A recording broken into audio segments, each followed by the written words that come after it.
Hello again.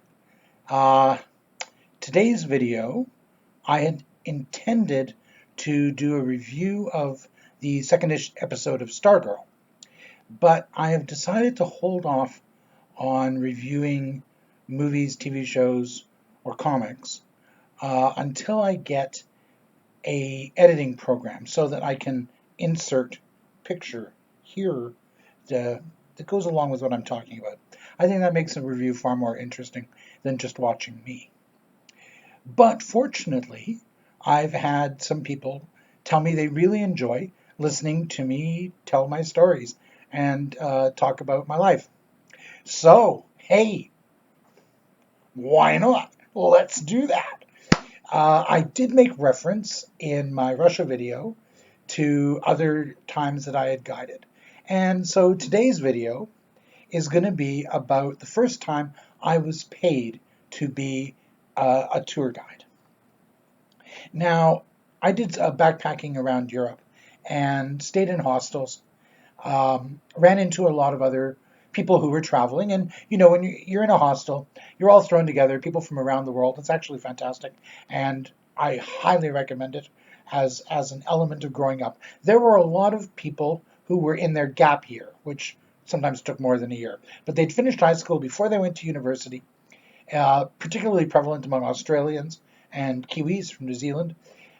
They saw the world, traveled the world, worked, got like little student work visas, and stayed in hostels and saw the world before going back and heading into university, so that by the time they did, they knew more about themselves and what they wanted out of life.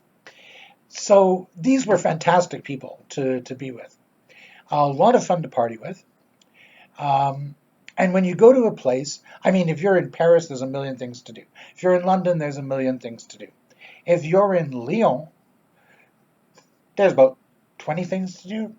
The smaller the place, the more likely you're all going to go to the same things. So when you stay in a place like Montpellier or Dijon, which is what I'm coming up to, you're all likely to go to the same spots. Now, me being bookish as I am, I had usually done far more reading and research on the places that we were going to than the other people who I ran into at the different hostels. So it within a few months, it became kind of normal in my day to head out with people who I may have only met that morning or the night before. And as we explored the city that none of us had been to, I spewed off all kinds of history and architecture stuff and information that I had read about these different places. So that's kind of how I got into guiding, but it didn't really feel that way. The first time it really felt that way was when I went to Pompeii. A really good friend of mine, Alex Shore, who I met in Montpellier. We traveled to Perpignan and Barcelona, and then we got along really well. So we arranged to meet up in Florence, and our plan was to go all the way down to Sicily, go to Mount Etna, and then head back up, head to Venice, and spend basically a month traveling Italy. And I remember that very first day at the hostel in Florence when we hooked up, and I said, at the end of this month, we are either going to be friends for life or we are never going to want to talk to each other again. And we're friends for life. It's very cool. So anyway, this is on the trip with Alex. And we are staying. Oh, I should have thought that one out. Oh, we were staying in Naples, of course. And we went to Pompeii.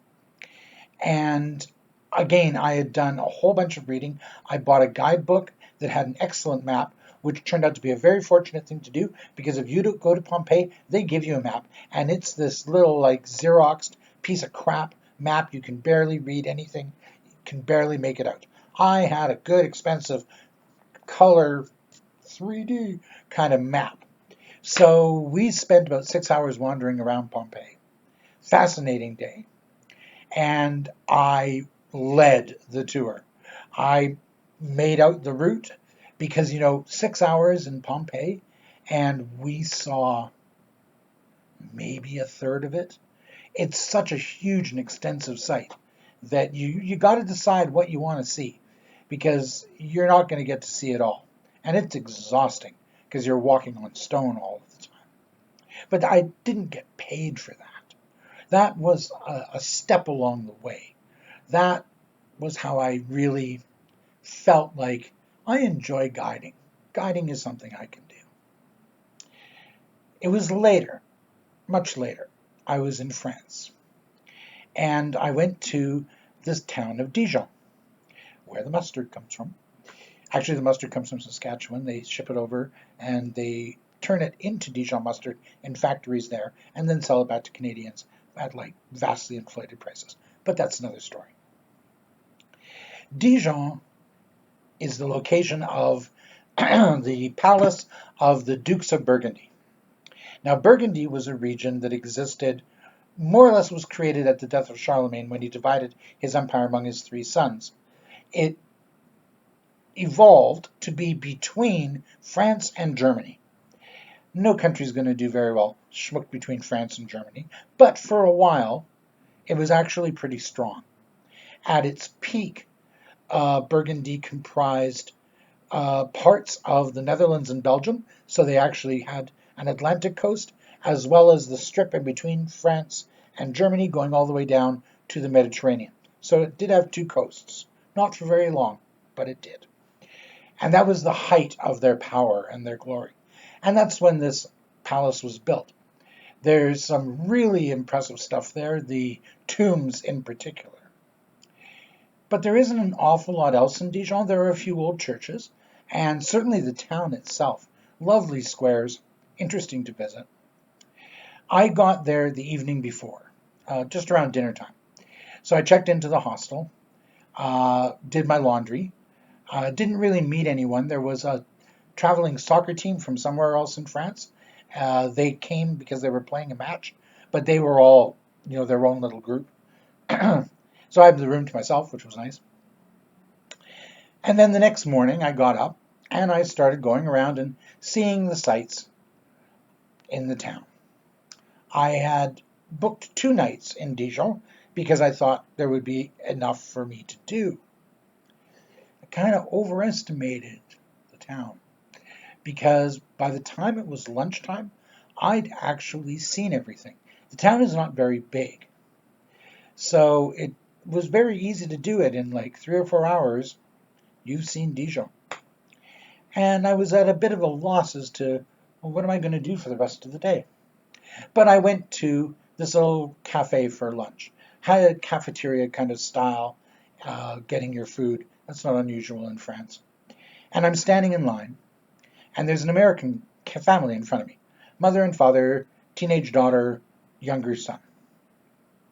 And they are trying to figure out how to order, because none of them speak French. They wanted chicken. And the daughter had taken some French in high school, and she said, chicken. That's the word that begins with P, so it must be poisson. And I was like, can I let this happen?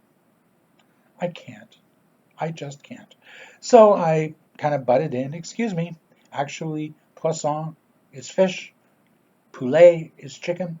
And they were so happy that they told me then what they really wanted to order, and I did all their ordering for them for lunch. They were grateful and actually paid for my lunch. And then I sat with them and I explained to them all the different sites, what there was to see, where they should go. Started giving them some background on the Dukes of Burgundy and all of that. And then the father asked me if I could show them around.